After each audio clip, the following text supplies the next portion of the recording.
नमस्कार। तथ्यों और तर्कों के आधार पर इतिहास को समझने समझाने के सिलसिले सच का सामना में आपका स्वागत है। मैं हूं मुकेश कुमार। दोस्तों, भारतीय दर्शन में उपनिषदों का अहम स्थान है। उपनिषद प्राचीन ग्रंथ हैं और ये वेदों के अंतिम भाग के रूप में जाने जाते हैं। इन्हें वेदांत भी कहा जाता है। ये संस्कृत भाषा में लिखे गए दार्शनिक ग्रंथ हैं जो ध्यान, दर्शन, चेतना और अस्तित्व संबंधी ज्ञान पर चर्चा करते हैं। ये भारतीय दर्शन में प्रचलित अवधारणाओं जैसे ब्रह्म, आत्मा, मोक्ष आदि की उत्पत्ति और व्याख्या करते हैं। उपनिषद हिंदू दर्शन की नींव माने जाते हैं। ये मोक्ष यानी जीवन मरण के चक्र से मुक्ति और सर्वोच्च आनंद की प्राप्ति के पर केंद्रित हैं। वैसे तो कहा जाता है कि 108 उपनिषद हैं, मगर मुख्य उपनिषद 10 से 13 माने जाते हैं। उपनिषदों का जो रचना काल है वो 700 ईसा पूर्व से 400 ईसा पूर्व के बीच है। हालांकि कुछ स्रोतों में इसे 700 ईसा पूर्व से 300 ईसा पूर्व तक भी बताया गया है। ये वेदों के बाद रचे गए उपनिषद ग्रंथ हैं। कई लघु उपनिषद भी रचे गए हैं जिनका रचना काल 2000 ईस्वी से मध्य काल तक का है। प्रोफेसर राम पुनियानी हमारे साथ हैं, तो आइए उनसे उपनिषदों पर और गहराई से चर्चा करते हैं, उनके बारे में जानकारी लेते हैं। प्रोफेसर पुनियानी, आपका बहुत बहुत कार्यक्रम में स्वागत है।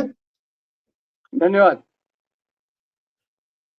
तो शुरुआत यहीं से करते हैं। उपनिषदों की महत्ता क्या रही है हमारे यहाँ? जो दार्शनिक परंपरा रही है, चिंतन परंपरा रही है, उन्हें किस तरह से देखा जाता है? इनका रचना काल क्या था? कौन थे रचने वाले? देखिए, आपने पहले ही बताया कि रचनाकार इनका जो समय है ईसा पूर्व 600 से 300, और कई लोग तो आगे भी इसको बताते हैं कि ये जो कॉमन इरा के बाद में भी कुछ उपनिषद रचे गए हैं। और इनकी संख्या कुछ लोग 52 तक कहते हैं, कुछ लोग 108 कहते हैं, और जैसा आपने कहा इसमें 13 बहुत महत्वपूर्ण है। अब जैसे हम पहले बात कर रहे थे वेदों के बारे में, तो वेद उस समाज का प्रतिनिधित्व करते हैं जब यहाँ पशुपालक अवस्था में आर्य लोग रहते थे, और उनका ज़्यादा फोकस जो था वो जीवन की समस्याओं पे था। वो उत्पादन, परिवार, दुख, पीड़ा, इन चीज़ों के बारे में बात करते थे। अब उपनिषदों तक आते आते जो सोच की परंपरा है और अध्यात्म की परंपरा है, जिसे हम मेटाफिजिक्स कहते हैं। मेटाफिजिक्स के आधार पे कई चीज़ों के बारे में सोचने की शुरुआत हो गई, और इसमें शुरू के जो दो उपनिषद हैं, जिनको एक नाम तो कठिन है, मुझे याद नहीं रहता ज़्यादातर। वो बृहद्रनिका बृहद्रनिका और दूसरा तैत्तिरीय, और एक और महत्वपूर्ण है जो कठोपनिषद भी बहुत महत्वपूर्ण माना जाता है। कठोपनिषद जी, ऐसे 13 हैं, 13 मुख्य हैं।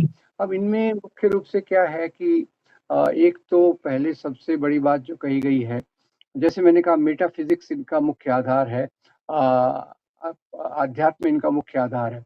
और उसमें आत्मा, पहली बात हम देखें तो आत्मा परमात्मा के बारे में चिंतन है, क्योंकि अभी तक वेद जो पूरे थे वो इस दुनिया के बारे में बात करते थे, इस दुनिया की समस्याओं के बारे में बात कर रहे थे। अब यहाँ आत्मा परमात्मा, ये इन दोनों के बारे में बातचीत शुरू हुई, और इसमें भी दो प्रकार के विचार आए। वैसे तो कई प्रकार के विचार आए, जिसमें एक अद्वैत है, अद्वैत, और दूसरा द्वैत। ये दो मुख्य रूप से हैं, इसमें और भी हैं। तो मुख्य रूप से ये कहते हैं कि जैसे अद्वैत में ब्रह्मा जो शक्ति है, और जो आत्मा जो हमारा जीवन का मुख्य आधार है, इन दोनों के बीच में कुछ ज़्यादा फर्क नहीं माना जाता। और दुनिया को भी ये कहते हैं कि जो दिखता है वो इस प्रकार से नहीं होता, जगत मिथ्या, इस प्रकार से एक बात कही जाती है कि इसको समझने का तरीका ये है। तो इसी अद्वैत में कहा जाता है कि जो ब्रह्मा है, ब्राह्मण, वो पूरी चीज़ों में अभिव्यक्ति पाता है, इस दुनिया की सभी चीज़ों में वो अभिव्यक्ति पाता है। ये अद्वैत के हिसाब से है। और इसमें मुख्य रूप से तो शंकराचार्य का मुख्य नाम है, और दूसरे जो हैं द्वैत वाले माधवाचार्य, वो कहते हैं कि आत्मा और आत्मा अलग है, परमात्मा अलग है और ये आत्मा बाद में जाकर परमात्मा जैसे आत्मा की बूंद ये परमात्मा के सागर में विलीन हो जाती है। तो ये द्वैत अद्वैत ये 2 प्रकार की मुख्य इसकी धाराएँ हैं, जो वेदांत के अंदर इनका बहुत स्थान है। और वेदों में जैसे कुछ-कुछ उपनिषदों में उनके लेखकों का नाम है, पर ज़्यादातर तो जैसे वेद अपौरुषीय माने जाते हैं, इनके भी ज़्यादा कुछ स्रोत नहीं है कि किन्होंने लिखा। दूसरी इसमें महत्वपूर्ण बात जो है, वो है कर्म के बारे में। जो कर्म की थ्योरी कर्म का सिद्धांत जो हिंदू धर्म में बहुत महत्वपूर्ण स्थान रखता है। कर्म यानी जो आप कार्य करते हैं, उसके आधार पे आपका अगला जीवन, आगे का जीवन उसको दिशा मिलती है और इसी में फिर पुनर्जन्म की भावना, पुराने जन्मों के कर्म के आधार पे आपको जीवन मिलता है। तो मुख्य रूप आपने से मैं कुछ कहूँगा ऋषियों कि का उल्लेख किया कि कुछ ऋषियों का नाम मिलता है, जिसमें जी, याज्ञवल्क्य हैं, उद्दालक आरुणि हैं, श्वेतकेतु जी, हैं, गार्गी हैं, मैत्रेयी हैं। लेकिन आप ठीक करेक्ट, कह रहे हैं कि रचनाकार कौन है ये पता नहीं, क्योंकि लंबे समय में लिखे गए और मुख्य रूप से श्रुति परंपरा से ही आगे बढ़ते रहे। ये मतलब कलम कागज में नहीं दर्ज होते रहे। जो करेक्ट, कथोपकथन की शैली है मौखिक या मौखिक मौखिक रूप से आगे बढ़ती रही। हुँ, जी। हुँ। जी, तो मुख्य रूप से 2 बातें इसमें आई, एक तो कर्म का सिद्धांत, दूसरा आत्मा परमात्मा का सिद्धांत, जिसका ज़्यादा उल्लेख शुरू के ग्रंथों में नहीं मिलता।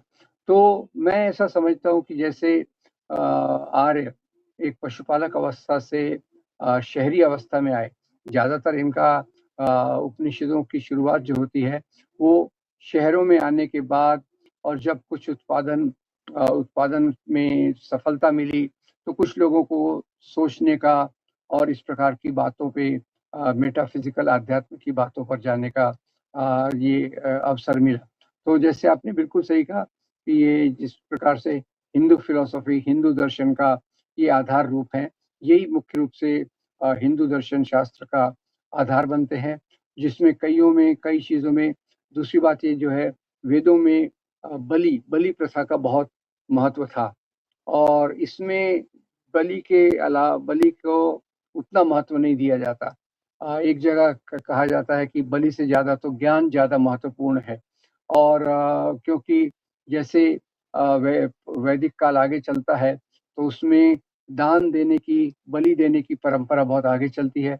एक राजा के बारे में कहा जाता है कि राजा जनक कि उसने एक बहुत बड़ा यज्ञ आयोजित किया और उसमें बहुत सारे ब्राह्मण आए और उनको 1000 गायें दान में दी गई। और मज़े की बात ये है कि गाय के सींग पर 10-10 सोने के सिक्के लगे हुए थे। तो यानी उस समय जो जिस प्रकार का एफ्लुएंस, जिस प्रकार की प्रॉस्पेरिटी आ गई, ये उस बात को दिखाते हैं।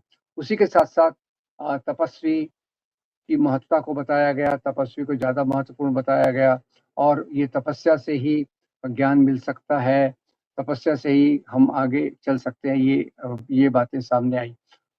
तो मुख्य रूप से जो जीवन में एक प्रकार से शुरुआत की समृद्धि पाने के बाद जब आर्यों को ज़्यादा सोच-विचार का वक़्त मिला, तो उन्होंने इन चीज़ों को कुछ तो वेदों की चीज़ों को दोहराया, कुछ उनकी आलोचना की क्योंकि ये उपनिषद एक यूनिफ़ॉर्म नहीं है, एक ही सदी का सोच आपको सब में नहीं मिलता। उसी में अलग-अलग परंपराएँ मिलती हैं, जैसे एक तरफ मैंने कहा माध्वाचार्य का द्वैत का सिद्धांत, शंकर का अद्वैत का सिद्धांत। शंकर का मतलब इन्होंने अद्वैत को पिक अप किया, माध्वाचार्य ने अद्वैत को आगे लिया। ऐसे ही और द्वैत-अद्वैत के बीच में भी और भी परंपराएँ आई। तो ये दर्शन शास्त्र का एक मेरे ख़्याल से उच्चतम बिंदु है और आज भी कई लोग इसी अद्वैत के सहारे और वेदांत के आधार पर अपने प्रवचन वगैरह देते हैं, जो कुछ संत लोग हैं, कुछ लोग तो इस दर्शन के आधार पे ही जीवन को आगे चलाने की बात करते हैं। तो तो आपने जीवन में जैसे तो मैंने आपने जो कहा कहा अभी तक जो कहा उसको मैं अगर सम अप करूँ, तो वेद जी, जो थे वो कर्मकांड पर ज़्यादा केंद्रित थे और उपनिषद जी, जो थे वो ज्ञान को लेकर ज़्यादा सक्रिय थे। उपनिषदों में ब्रह्म, आत्मा, जगत, मृत्यु, पुनर्जन्म और मोक्ष जैसे प्रश्नों पर गहन चिंतन मिलता है। उपनिषद जी, का अर्थ क्या होता है, मैं अपने दर्शकों की सुविधा के लिए बता देना चाहता हूँ कि उप यानी निकट, नि मतलब विशेष रूप से और सद मतलब बैठना, अर्थात गुरु के पास बैठकर ज्ञान प्राप्त करना। इसलिए इन्हें गुरु शिष्य संवाद के रूप में रचा गया ज्ञान भी कहा जाता है। तो मुख्य रूप से आपने जो बताया कि ये जो पारलौकिक ज्ञान है, इस लोक जी, से परे का ज्ञान है, उसकी बात ज़्यादा करता है। इस लोक में हम क्या करें, क्या ना करें, इस पर कम केंद्रित है। और एक बड़ा सूत्र इसका ये है कि सभी में ब्रह्म है। तो एक तरह से ये समानता का सिद्धांत देता तो है, लेकिन हिंदू धर्म में जाति व्यवस्था और वर्ण व्यवस्था का खंडन नहीं करता है। तो एक जगह जाकर रुक जाता है। जी। देखिए, ये आपने बहुत अच्छे से इसको समराइज़ किया है और ये जो ब्रह्म की बात भी है, ये भी 2 प्रकार से कही गई जैसे मैंने कहा। एक तो ब्रह्मा और आत्मा में कोई फ़र्क नहीं है। हमारी आत्मा ये ब्रह्मा का ही एक्सप्रेशन है, उसी की अभिव्यक्ति है। ये जो अद्वैत में आता है और द्वैत में आता है कि ये दोनों अलग हैं और आत्मा फिर जाकर परमात्मा में मिलती है। तो ये पर जहाँ तक जाति व्यवस्था का सवाल है, जाति व्यवस्था पर ये कोई सवाल नहीं उठाते और ये जो समाज में जैसी परिस्थितियाँ हैं, उसी को आगे लेकर चलने की बात करते हैं और ये बात भी बिल्कुल सही है। कई बातें इन्होंने वेदों की ली, जिसको ज़्यादा एक्सप्लेन किया, जिसके बारे में ज़्यादा बताया और कुछ वेदों की चीज़ों को इन्होंने आलोचना की। जैसे यज्ञ है, बलि देने की प्रथा है, दान देने की प्रथा है, ये इन चीज़ों की उन्होंने आलोचना की।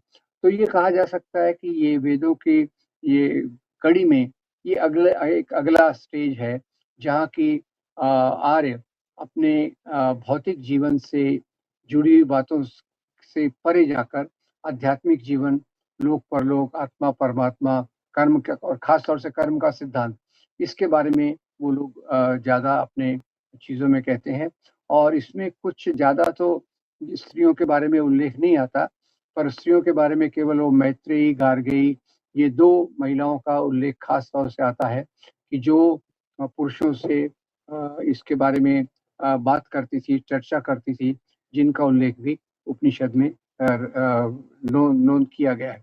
और ये बात भी सही है कि ये जैसे उपनिषद यानी गुरु के चरणों पर बैठकर ज्ञान की प्राप्ति करना और उसी के आधार पे इन उपनिषदों को रचा गया है। अब ये बात दूसरी है कि क्योंकि कई कहते हैं 108 उपनिषद है, कई कहते हैं 52 है और कई कहते हैं 12-13 उपनिषद महत्वपूर्ण है। तो उनका पूरा एक प्रकार का सोच नहीं मिलता। आपको अलग-अलग जगह पे अलग-अलग सोच कई चीज़ों के बारे में मिलता है और जो चीज़ें सामान्य हैं, वो है कि बलि प्रथा का विरोध, दूसरा है ज्ञान का महत्व, तीसरा है त्याग, तपस्वी होने का महत्व। ये 3 चीज़ों को मैं कहूँगा ख़ास तौर से इन 3 चीज़ों का महत्व उपनिषदों में काफ़ी असरदार तरीके से रखा गया है। पुण्यानी जी, ये कठोपनिषद की बड़ी चर्चा होती है क्योंकि इसमें नचिकेता और यम के बीच संवाद है। उसमें मृत्यु और जी, आत्मा का रहस्य वगैरह सब कुछ उसी जो इन दोनों के बीच संवाद होता है, तो वो सब निकल कर आता है। उसको काफ़ी जगह कोट किया जाता है। ये और कई जो जाने-माने लोग हैं, मतलब नेहरू तक ने जी, उपनिषदों की तारीफ़ की है।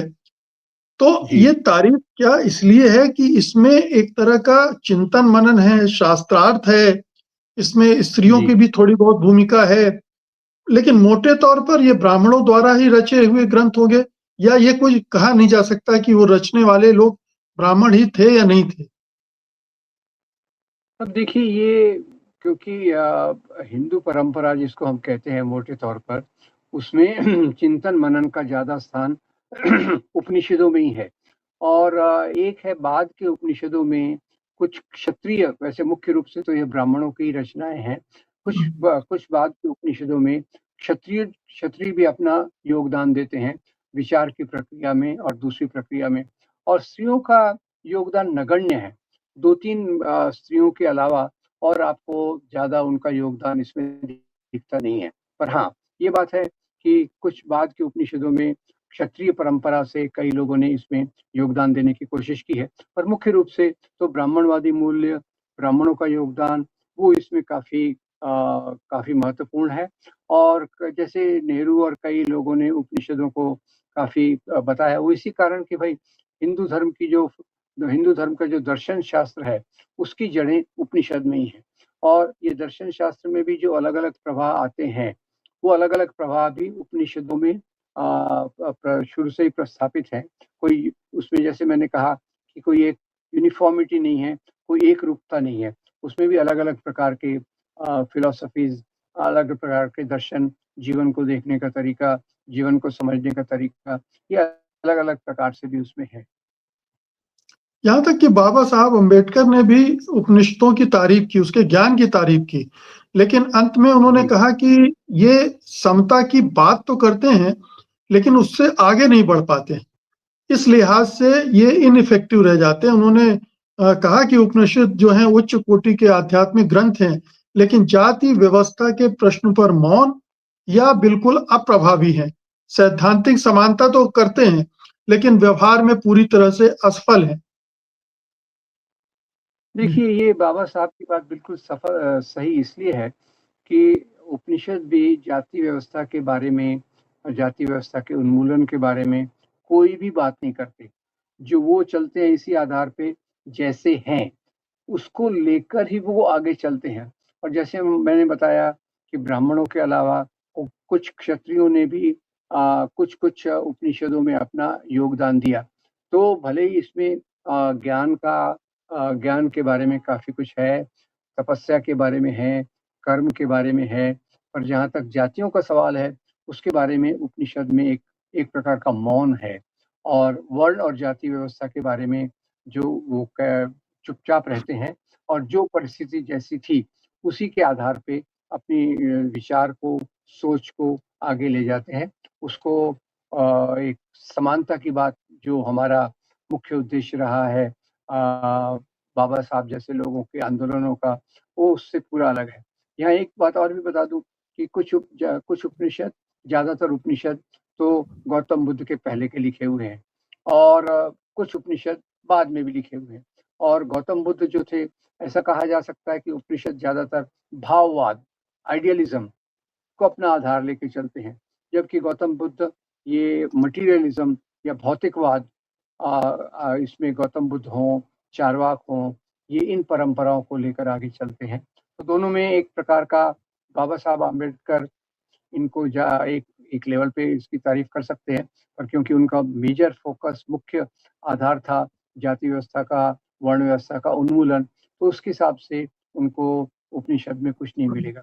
इसलिए बाबा साहब गौतम बुद्ध को अपना पहला गुरु मानते हैं क्योंकि गौतम बुद्ध ने समता की बातों को रखा, इस दुनिया की भौतिकता की बात को रखा, जबकि वेद ज़्यादातर इस दुनिया की भौतिकता के बारे में ज़्यादा उनके ये उपनिषद इस दुनिया की भौतिकता के बारे में चुप हैं। वो मेटाफिज़िकल अध्यात्म, आत्मा, परमात्मा उन प्रकार की चीज़ों में ज़्यादा अपने आप को व्यस्त रखते हैं। पुण्यानी जी, कई वाक्य हैं जो उपनिषदों से निकले हैं और काफ़ी जी, चर्चित रहे हैं, उनका इस्तेमाल होता है, जैसे सत्यमेव जयते है, ये मुंडाकोपनिषद से लिया गया है। इसी तरह से एक जी, बहुत अहम ब्रह्मास्मि, मैं ब्रह्म हूँ, ये जी, बृहदारण्यक से लिया गया है। तत्त्वमसि, तू वही है, छांदोग्य उससे लिया गया है। प्रज्ञानम ब्रह्म, चेतना ही ब्रह्म है, ऐतरेय उपनिषद से लिया गया है। तो कुछ जी, चीज़ें आज भी उपनिषदों की परंपरा के तौर पर जुड़ी हुई हैं हमारे समाज से, कई एक सूत्र के रूप में। लेकिन जी। उपनिषदों का प्रभाव आज के ना हिंदू समाज पे दिखता है और उसके बाहर तो बिल्कुल भी नहीं। देखिए, ये बहुत जैसे उपनिषदों में मैंने कहा कि काफ़ी विविधता भी है और काफ़ी गहराई से सोचकर वो बातें लिखी गई हैं, तो इसलिए कई बहुत आदर्श वाक्य भी आपको उसमें मिल जाएँगे। पर मोटे तौर पे ये जो दर्शन है, उसको हिंदू परंपरा से ही जोड़ा जा सकता है, मुख्य रूप से ब्राह्मणवादी परंपरा से ही उसको जोड़ा जा सकता है। कुछ-कुछ उसमें बहुत जैसे कहते हैं हीरे हीरे जैसे शब्द उसमें हैं, फ्रेजेज़ हैं, वो आगे लेकर चलें। पर व्यापक रूप से अगर देखा जाए तो ये उन मुद्दों को नहीं लेते जो जिस प्रकार से गौतम बुद्ध ने या भगवान महावीर ने कुछ तौर पर लिए, और समाज की पीड़ा, समाज के दुख, समाज में समता, उन चीज़ों के बारे में कहेंगे उसमें बिल्कुल भी नहीं है।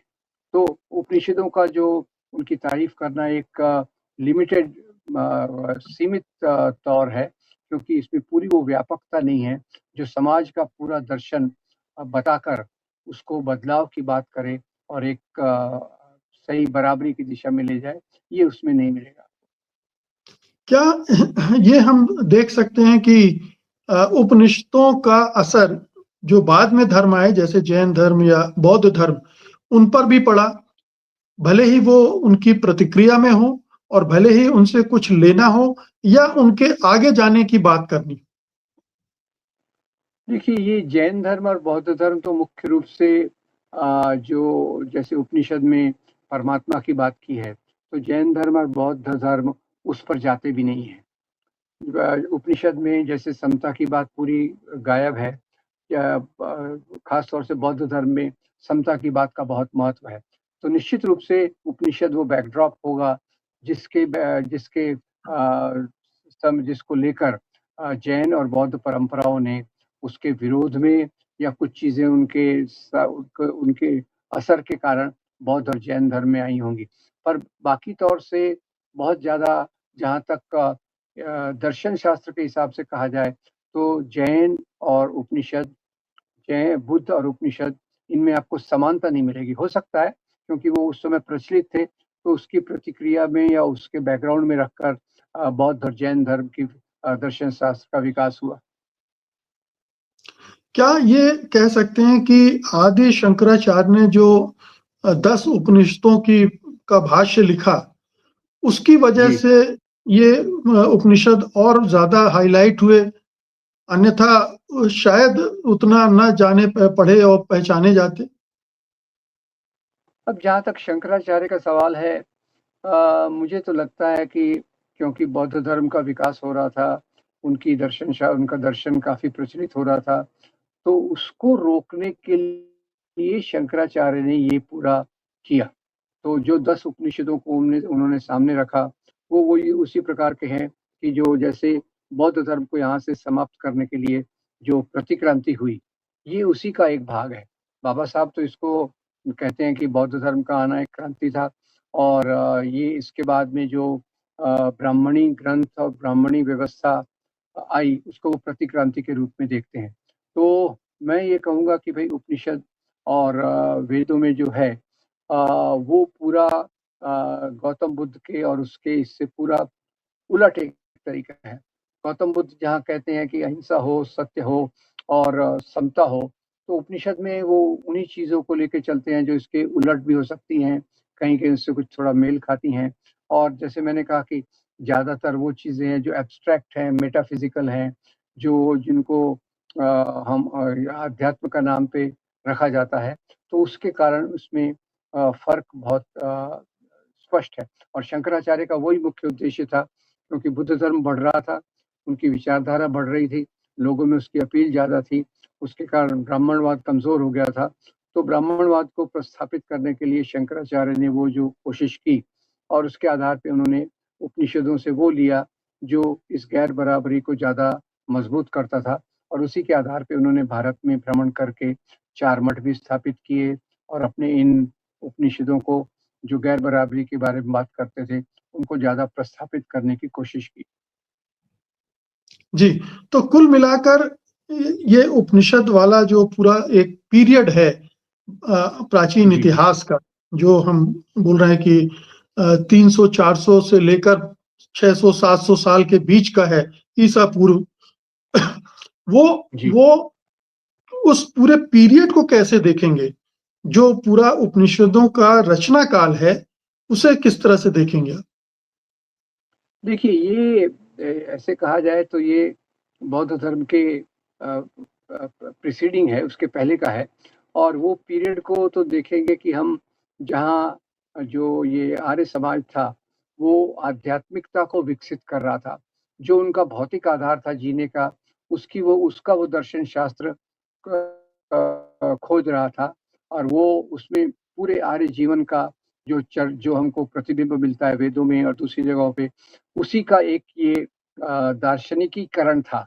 ऐसा मैं उस पीरियड को देखूँगा कि उस ये आर्यों के जीवन को एक अ, दर्शन उसके दर्शन शास्त्र को विकसित करना, ये मुख्य रूप से उस रूप में देखा जाना चाहिए। और आज हम उपनिषदों को किस तरह से देखें?